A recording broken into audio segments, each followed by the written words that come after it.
Hey everyone, Adrienne and Kelsey here with Navajo Tea Time. In this episode, we're going to be talking about moving past the COVID-19 pandemic.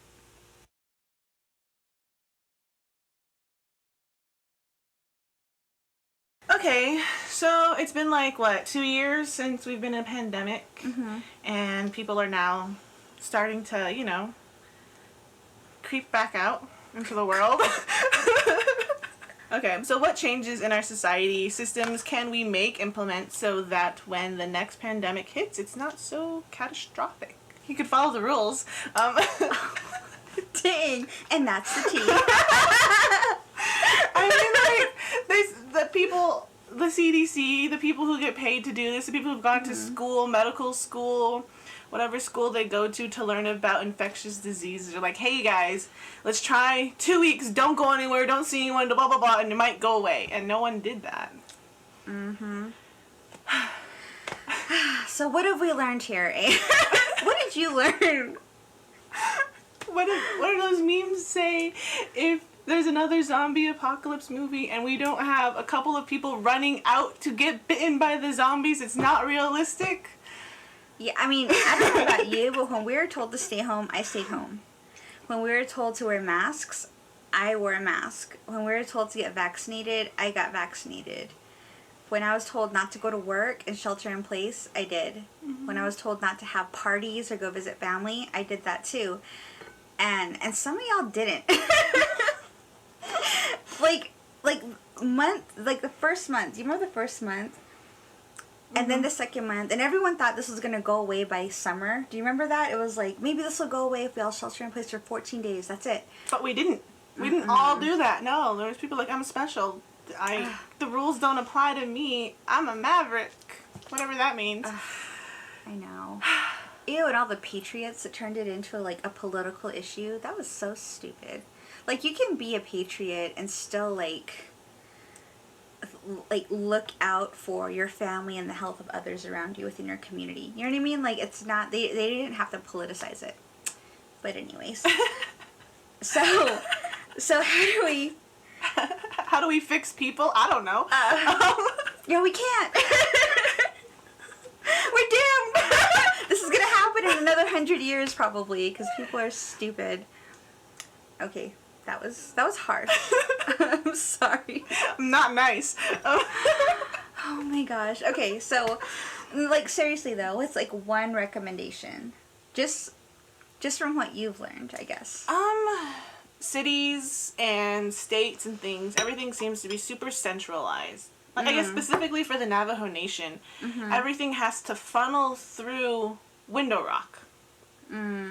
And I hear people talking, I don't know how it is with other regions, but what I hear is Western Navajo is the last to receive any funding, any consideration, anything. And all of the decision making, the policy making, all the regulations come from Window Rock.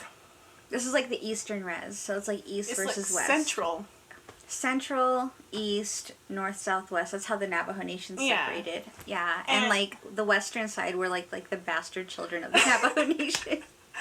I guess. I don't know. I've never lived on the other side of the res. I've never experienced any other travel community things. I do, and I have. And they say, East side, the best side. And I'm just first of all, East doesn't rhyme with best. West side, the best side. Yo, you're saying it wrong. East. Right? So I'm just you already messed that up. How truthful is your statement? Just kidding. No, but really they say that. East side, the best side. And I'm just okay. I mean, just because you have trees. I mean, I used to work for the chapter house too, so I know that, even our fair isn't funded by the Navajo Nation. We have to create our own funding. Oh, our fair is the best, though. It is the best. I mean, yo, we're good at a lot of things. We know how to party. We do. That's a fact. Anyway. Okay, off topic. We know how to party. I mean, I've never seen any of the other flyers for Eastern or Southern or Northern. They're not fire. I don't know if any of them are any good. I know we always have so many people. We include the Hopi tribe. Do they? I don't know. Hopis know how to party too. That's a fact. And then me and my husband are both like the introverts who just sit at the sideline. We're like, woo. Anyway. Okay, back on topic. So what change I think that society can make, or some systems that we can implement, I think systems directly related to mutual aid should be something that's a recurring constant thing, because I feel like back in the day we did look out for one another more. You know what I mean? It wasn't like resources weren't so centralized. Yeah, they weren't so centralized that that there was disparity. You know what I mean? Like, people were taken care of so that when things like this happened, there were resources available for all. And I think the different regions were also... Back in the day, mutual aid wasn't a foreign concept. That's all I'm saying. And I think we brought it back, with the spirit of we brought it back, and we're able to take care of one another. And I think that truly mitigated the loss of life that happened when the pandemic hit. So I think that's something we should think more about, and I think we really should start thinking more. Like, the way we prioritized our elders during the pandemic, that should have never gone away. And that's something that needs to stay. I don't know. I don't think anyone's ever not prioritized the elders. First of all, do you remember when people would pick up their grandparents on payday, like the first of the month, and they would have them ride in the back of the truck to go to town? I've seen that so many times. Never. And it always pisses me off. And I'm like, why would you do that? And that was like a thing where kids would show up at their grandparents' houses, and whenever they got paid, just so they could like... Well, that's not the government. That's the kids they raised, okay? The elders raised their children, and now their children are treating, okay? I always hate, like, when people are like, well, this poor grandma has no one to take care of them. I'm like, well, then how do they treat their kids? Because if you treat your kids well and with respect, then they're gonna love you back when you're old. And I know this is a horrible thought to have, but sometimes in the back of my head, I'm like, maybe they deserved it. Maybe they were horrible parents and didn't, take care of their kid, and now they're just an old, lonely person. You can't just blame the younger kids, It's a two-way street if someone's being treated unfairly. And sometimes over-spoiling your kids can be the way you treated your kids. Mm-hmm. Where they're just entitled and spoiled, and they think they have a right to your money. And that's something you instilled in them. That's some hot tea, dude. Like, I've been holding that in for a while. I'm afraid to say anything. I'm like, dang, that is such an unpopular opinion. But I really do think that people... I mean, my grandmother, she was a great grandmother. She treated all of her kids well and grandchildren well, and we all took care of her into old age. She was never put into a home. She was never without. She was always comfortable. Mm-hmm. You know what I mean? She had a comfortable vehicle to ride in all the time. She had a chauffeur. She had the best shoes. She was always decked out nicely and beautifully, well cared for. And I'm just like... And when I would go, like, when I was doing work, like, I was doing solar distributions to off-grid homes, there were a lot of elders that didn't have their kids around. And they were so excited to have someone come visit them, someone who, like, cared about how they were doing and was there to help. And I just feel like, I don't know, like, that is such an unpopular opinion though. Like, what did they do in their life to deserve, being abandoned? And it's not a fun thing to think of, but it's something. It's horrible. But I mean, I was just gonna say that, maybe you have a point, because like, my grandma was a great grandma, therefore we took care of her. She was never left alone to fend for herself. You know what I mean? Like, everyone did what they had to make sure that she was well taken care of and comfortable. And I've seen other families do that. They come together for their grandparents who they love dearly.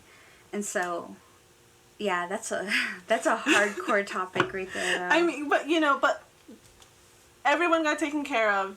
Everyone got food boxes. It didn't matter how much they made. You just had to show up and get the food box. Mm-hmm. And like me, I always take care of my grandma. She, like, I see the disparity in my own family. my grandma's sister, she was horrible to her kids, and they never wanted anything to do with her ever, you know. Like, I would say hi to her when I saw her, I'd give her a hug and everything, but I didn't know when I was younger, because she suffered from alcoholism really bad, and it was one of the things that killed her, but her kids almost never came home.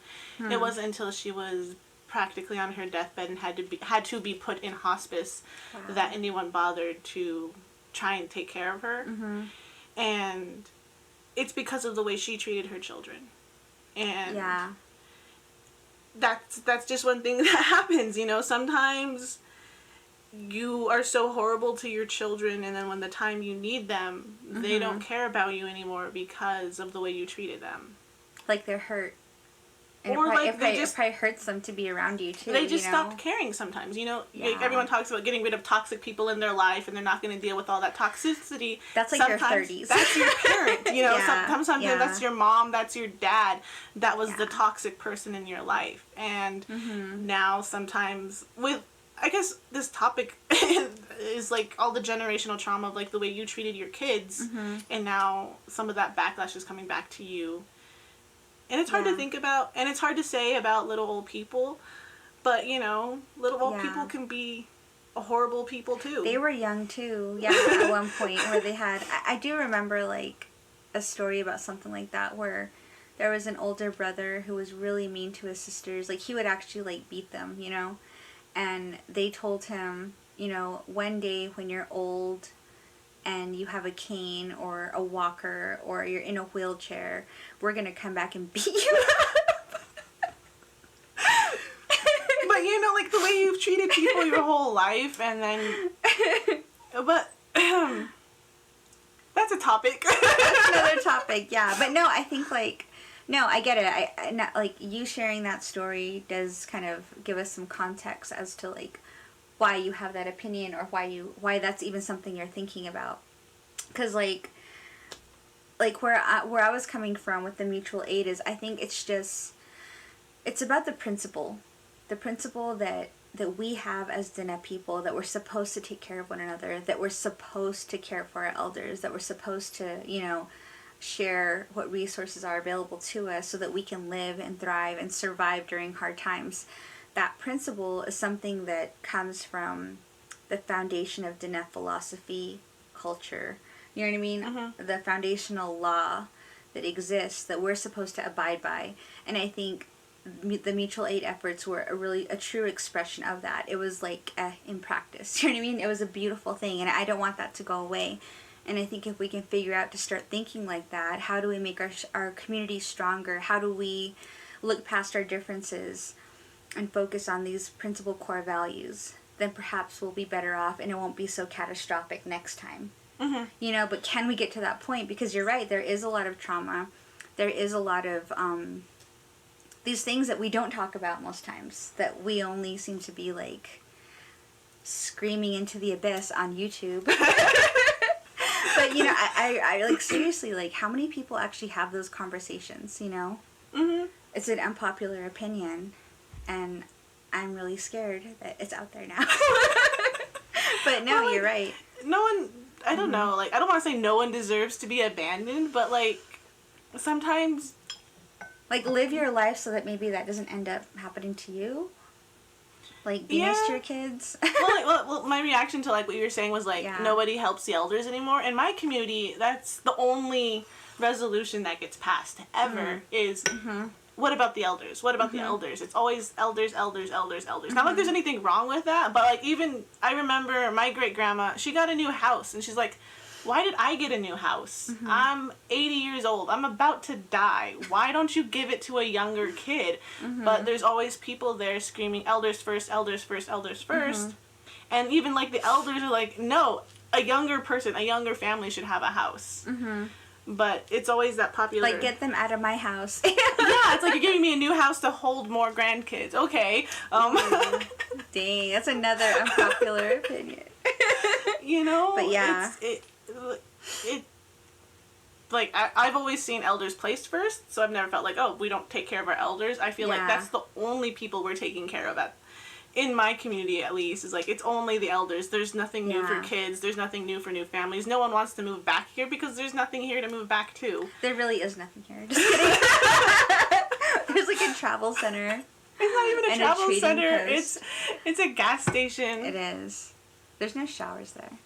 Anyways, but no, from what I've seen though, and it always irritated me, just people who would like put their grandparents in the back seat and, you know, just take their money.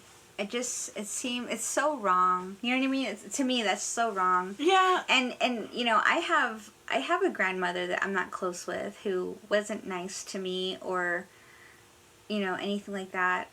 But I would never do that to her. You know? Like, I would never put her in the back and be like, I think there's like... get in the back and you're gonna go pay for my rent or something. You know what I mean? I think like that's two different, like, ways of being raised. Like, one, you were raised so horribly, or that you felt like your parents treated you so badly that you just ignored them and abandoned them. And then there's the other one where you were spoiled and babied and now you feel entitled to all their money that they have. Ew, so that's like gross. Two different ends of the spectrum of like where you completely like don't care whether they lived or died, and the other one where you feel completely entitled to anything they earn. You gotta be in the middle, you know? Those are really gross topics. Well, if you want us to continue that conversation, comment down below, let us know. Yeah, and then maybe we can have a dedicated video about that. Maybe we can bring on make some recommendations of people who maybe we can reach out to and bring on to have this conversation.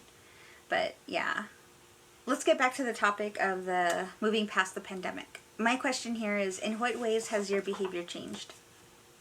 I don't feel like I have to explain why I don't want to go anywhere anymore, and that's extremely freeing as an introvert.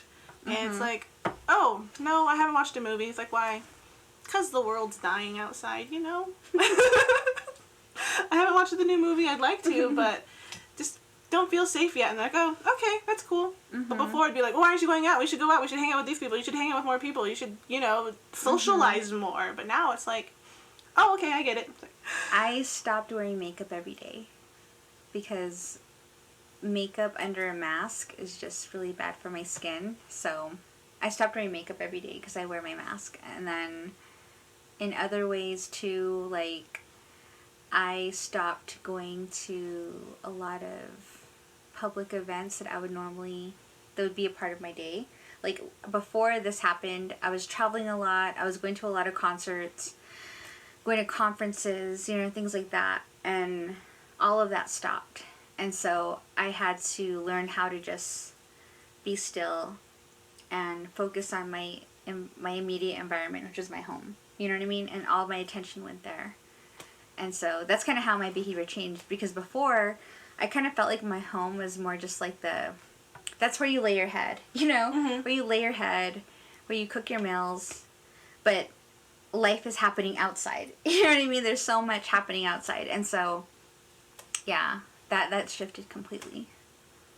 Not for me. Like, you know, you all know. You've heard this a bazillion times. We should have a bingo card of, oh no, Kelsey said she's an introvert. Take a shot every time. Every time Kelsey says, I'm an introvert. Anyway, but no, like, for me, like, my house wasn't somewhere I just laid my head to rest. No, my house was, like, my entire central nervous system.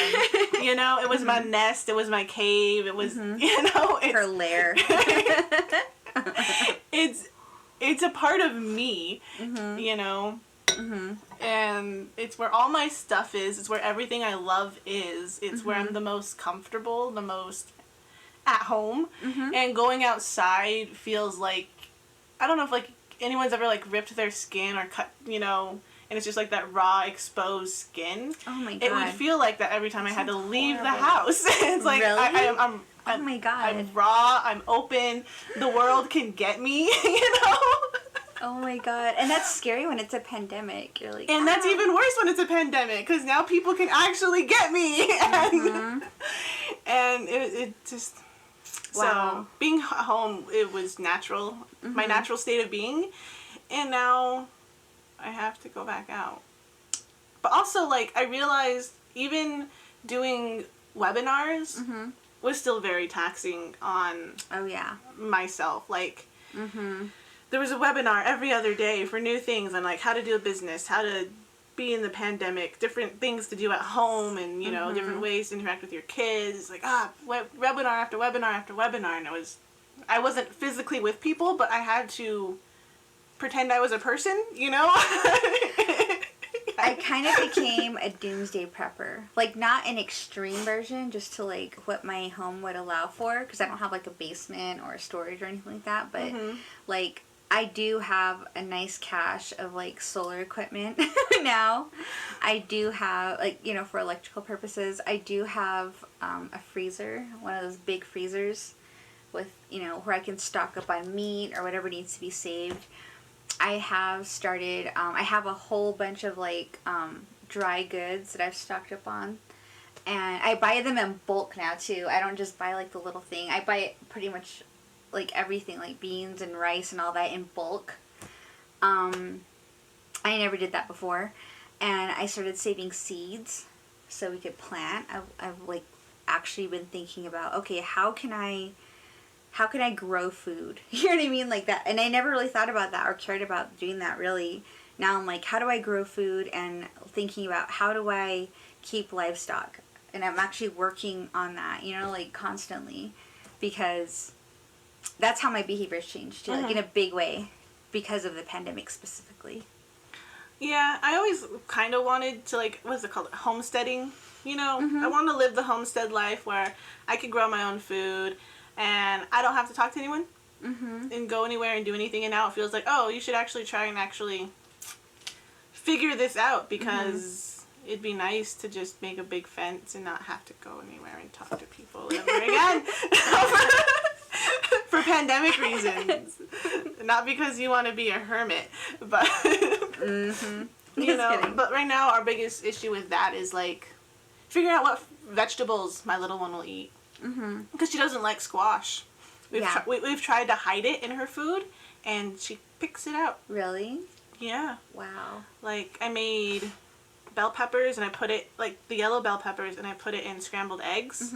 And she took a bite, she's all, bleh, and then she went through and picked out all the yellow bell peppers. She knew they were there. And you know, the best place to hide vegetables from kids is mac and cheese. No, she finds them. She finds them. She knows she doesn't like cooked vegetables. Oh. She'll eat some vegetables raw. Like, she'll eat raw carrots, but she won't eat cooked carrots. That's because cooked carrots are gross. No, they're not. I'm just kidding. She's just in a weird picky phase, you know? I'm just kidding. Okay. What lessons are you carrying forward? Lessons. Well, did I learn anything? That's a good one. That's funny. Dang. I mean, I'm already pessimistic, and I never really had that much faith in the whole of human society. So when no one was following the rules and everyone was like, freedom, I was like, this is what we get, I guess. It reinforced the way I looked at some people, and, you know. What about you? What lessons are you going forward with? It's all going to be super deep, too. So the lessons I'm going to carry forward is I'm not going to take the opportunity to engage in, like, ceremonial practice for granted. Because I did before, where I was like, oh, like, we would get invited to things, like Yebache, for example. We used to always go to Yebache, and then it got to a point where I was like, it was really cold, you know, like, it's icy, I don't feel like driving on these long roads in these conditions, or I'm tired, I have an infant, I don't want to stay up all night, and I would opt out. And then, you know, and I remember I was doing that, I was kind of taking it for granted this time, of, like, those times, and then all of a sudden it was like, you can't go anymore. It was kind of taken away. You know, it was outlawed for the most part, where it was like, you can't engage in these practices, you can't be gathering, and people were not hosting them. And I remember when the season came, like for Yebache specifically, it really did feel like I could feel the loss, the absence, yeah, the longing for it all.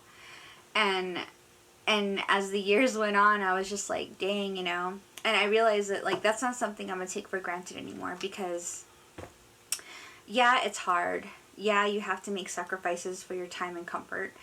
But it's worth it. You know what I mean? At least for me, it's worth it to show up. It's worth it to be around family, to be with your community, to help other people heal, to acquire that healing and knowledge and learning for yourself, too, because you're not only there to help the patient, you're also given the opportunity within a sacred ceremonial setting to pray for yourself and your family, you know, so that you're safe, you're protected, you become a better person, you know what I mean? And that's what I aspire to, you know. I want to be a good person. I want to one day be like my grandmother, and a lot of people respect her. And I know I'm far away from that, but that's something I aspire to, you know, to be someone who's respectable, someone who's a good human being, and someone who's loved and can love, you know, in a genuine, real, healthy fashion. So, and it takes, you know, that. So I feel like I'm not going to take for granted that. And then I know I'm not going to take for granted my time with my friends either. Because when I absolutely couldn't be around them, it was like really hard. I was like clawing at the walls, like, I miss my friends, you know, like I'm stuck at home. And even though I love my family, my husband, my kids, like, I just miss going out to lunch with my friends, talking about things that were not related to work or family or spirituality or being a good person, but just like talking about things that are just funny or things that are like tea topics, or you know what I mean? Like, do you remember when we were trying to do Zoom, like Navajo Tea Time through Zoom, and it was like really hard and challenging, and yeah, because like there was that lag, the and internet connection. Like, yeah, are you talking? I don't know. Should I interrupt you? Yeah, all of that. And when we were finally able, like after we were both vaccinated, and we both felt comfortable enough with each other because we were social distancing. We were taking, like, I think you took a lot of precautions to protect your family. Mm-hmm. And I know I did. And we were very honest about that. If she wasn't vaccinated, I wouldn't be here right now. You know what I mean? Like, I would not come into her home if I wasn't vaccinated. Because to me, that's, like, really disrespectful to go into mm-hmm. someone's home, like, spreading your disease. Like, stay out, you know? So I wouldn't, like, I care about her enough and her family enough to not do that. And I know that she respects me enough, but I also know that we protect our families the best way we can. So we finally got to a point where it was like, okay, now we can film together. But that doesn't mean we're going to go out and just be all, you know. Maskless. Yeah, like all maskless. Well, because, like, I have to take care of my little one, and then also mm-hmm. I take care of my grandma, who's mm-hmm. elderly and has all these other old people sicknesses and problems. So, mm-hmm. you know, it's not just me and the healthy bracket of people. Yeah. I have to take care of people who are high-risk situations. Yeah, me too. And I work with a lot of people who are elderly and who are immunocompromised. And so I was excited to get vaccinated just because it was like, well, if I can have that level of protection for them, that's great. You know what I mean? Because mm-hmm. I wasn't thinking about me, because I know that I'm in that that age bracket where I didn't have a lot of the. You probably won't die, but you know. Yeah, I was in that bracket, so I was like, okay, I'm okay, but it was the others I was worried about. So my question is, what habits have you acquired, and do you think they will be hard to stop? Yes, they will be hard to stop, because this is a great year for introverts. You know, mm-hmm. we don't have to justify not going outside. We don't have to justify canceling on an event. I'm happy being a homebody. Mm-hmm. And it's really hard to break that when, you know, you don't like leaving home. So why mm-hmm. would you want to go anywhere? Mm-hmm. And now everyone's having events again and people inviting you to things. It's not like I don't like being included. It's such a mental prep. You're like, I like it in the invitation, but I don't like going.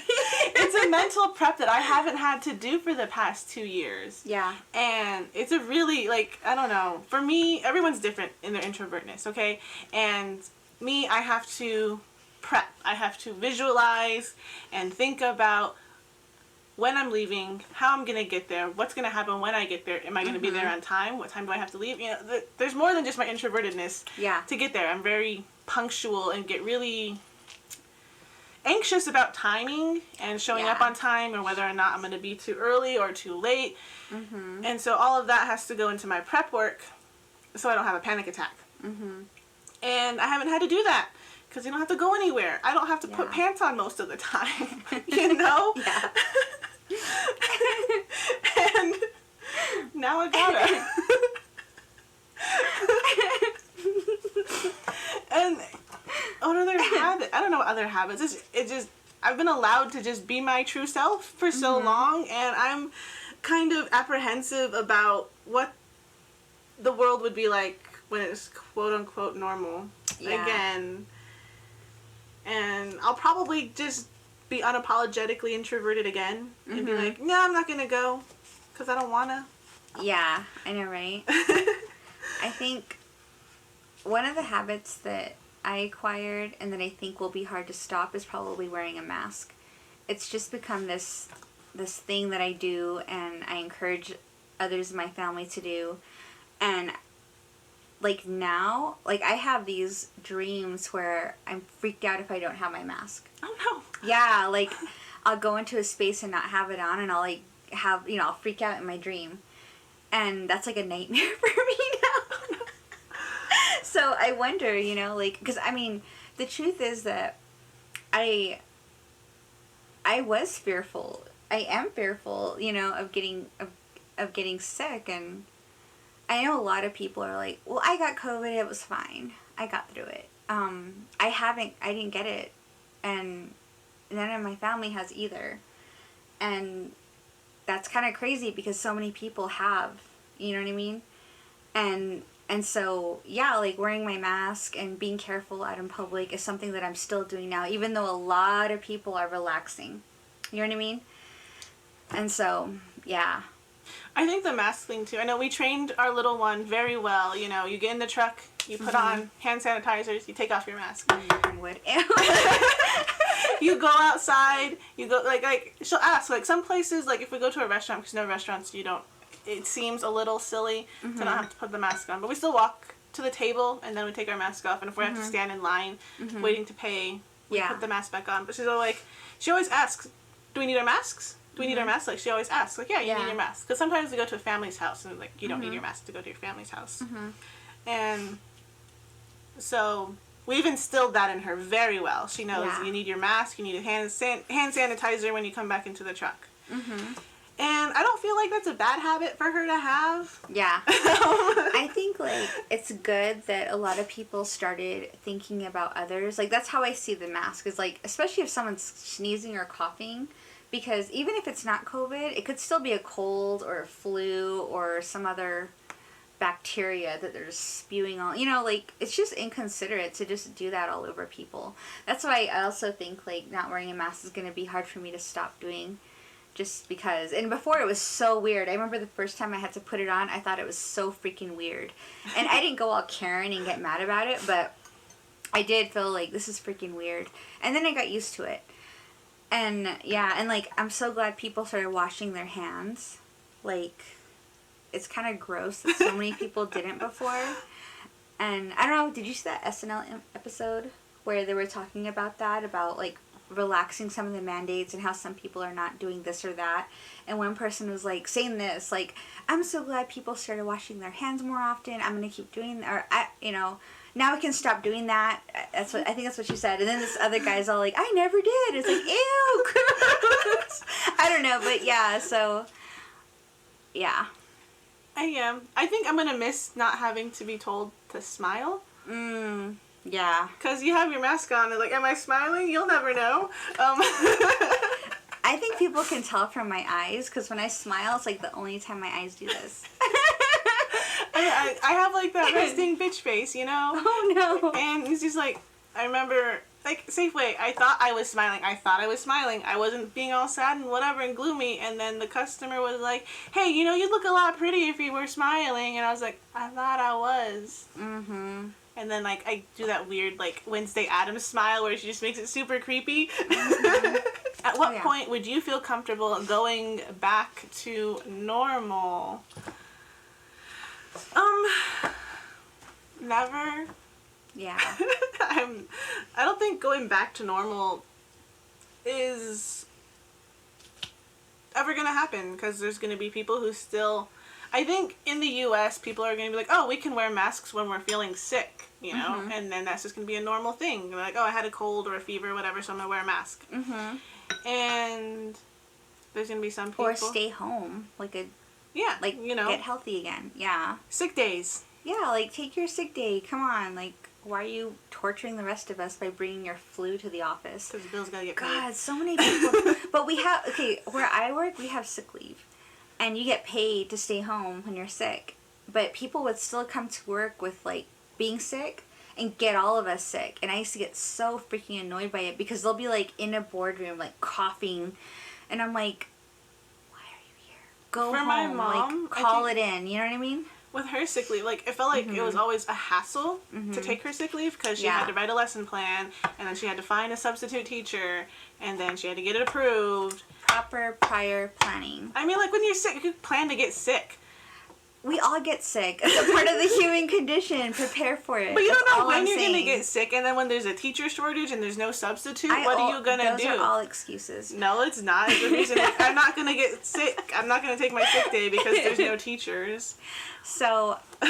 Or what if your job doesn't provide sick leave? Mm-hmm. You know? Yeah. I think we've learned how to call it in. I think we've learned how to use Zoom. I think that those are options that have been available for a long time since Skype came out. FaceTime, all that. I think there's ways around it, and I think being more considerate of people would be good for everybody. So I think I'm just playing devil's advocate. I know there's people there that are like, I need to go to work regardless. But I think that it would be nice if people would, you know, I feel like it's take less better care of themselves. looked down upon to take sick leave now, you know?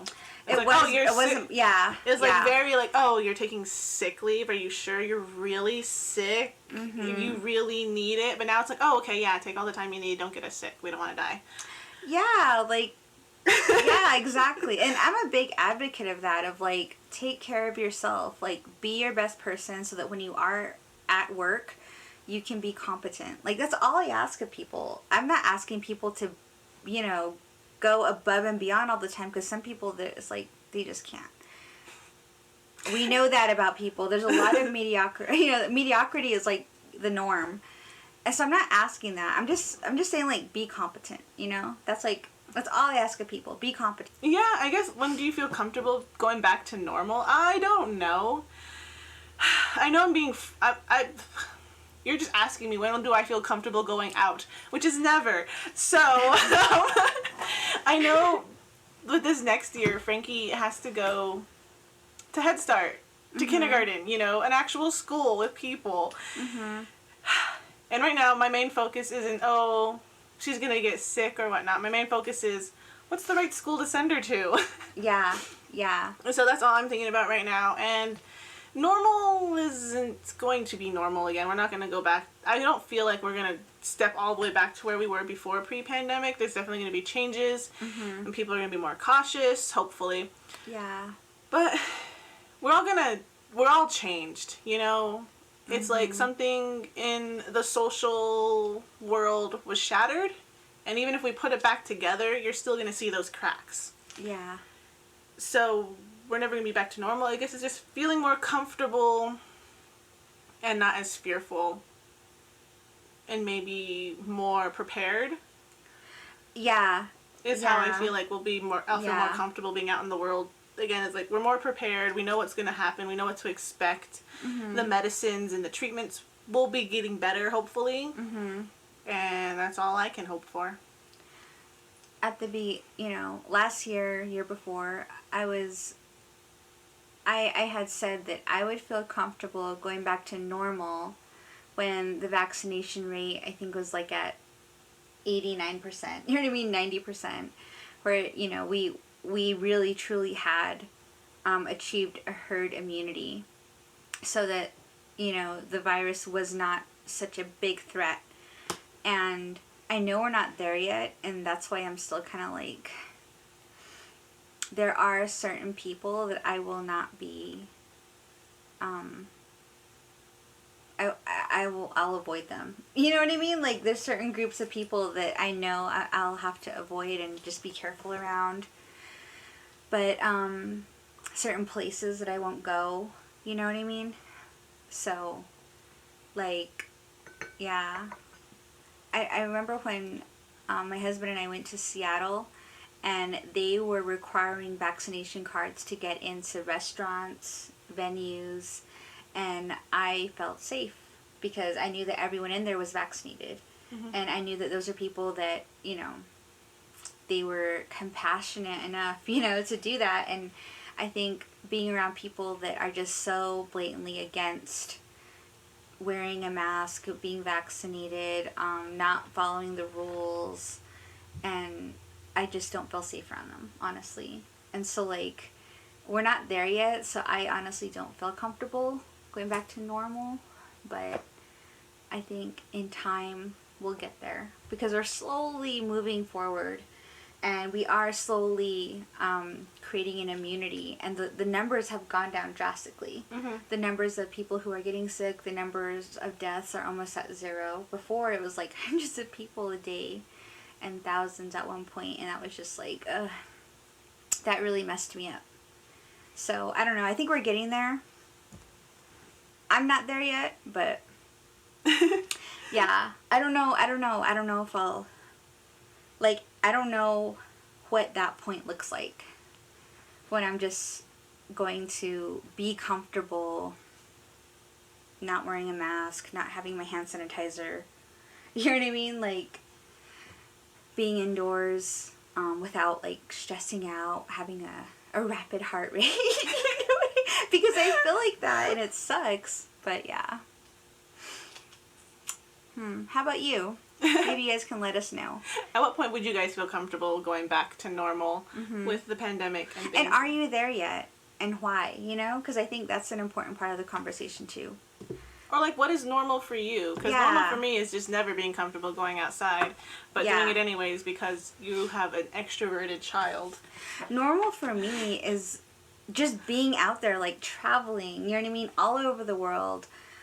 Like, going to big venues for concerts, like, being in public, and, like, even going into bars, you know what I mean? Like, now, like, I would not go into a bar with people in it without a mask.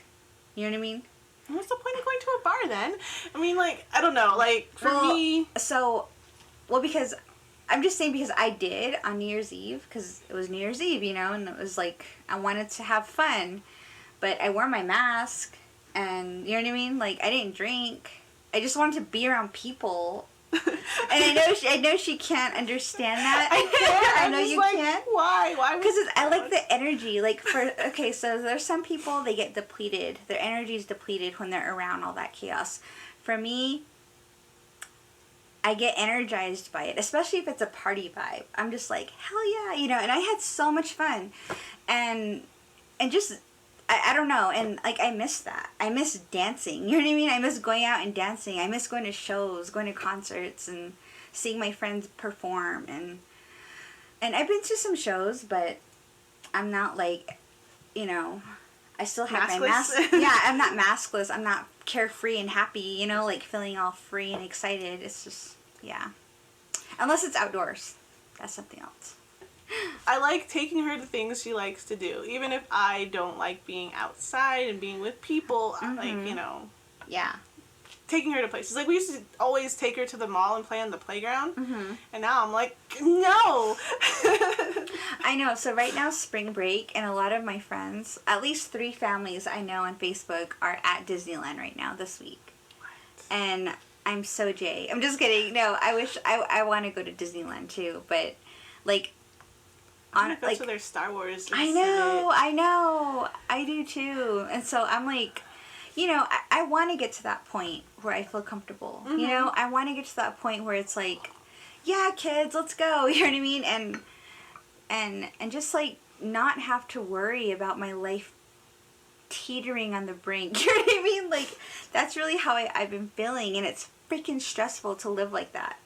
Mm-hmm. And I'm over it. You know what I mean? I'm just like, I'm tired of this. I wish this was over. You know what I mean? I wish it was behind us.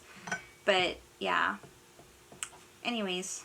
Yeah, so let us know, you know, what things have you been doing this year to kind of feel back to normal, or what you're looking forward to. Mm-hmm. What is normal to you?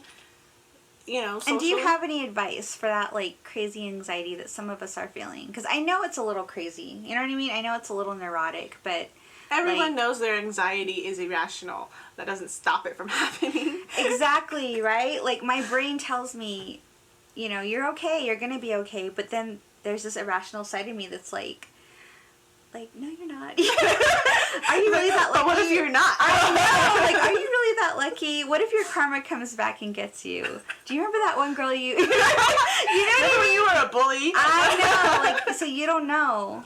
But thank you guys for joining us today on Navajo Tea Time, and please comment below. And we really hope you're enjoying these little mini episodes that we're going to be posting every month. So yeah, don't forget to like, share, subscribe, especially you people who follow us on Facebook. We have 2,000 people. Yeah, you can all subscribe. But anyways, that would be great. I'm sorry for Kelsey yelling at you. I'm not nice. Okay, see ya. Bye. Go to Happy Accidents Buy Me a Coffee account for an exclusive hot tea video going live March 30th. Links in the descriptions below.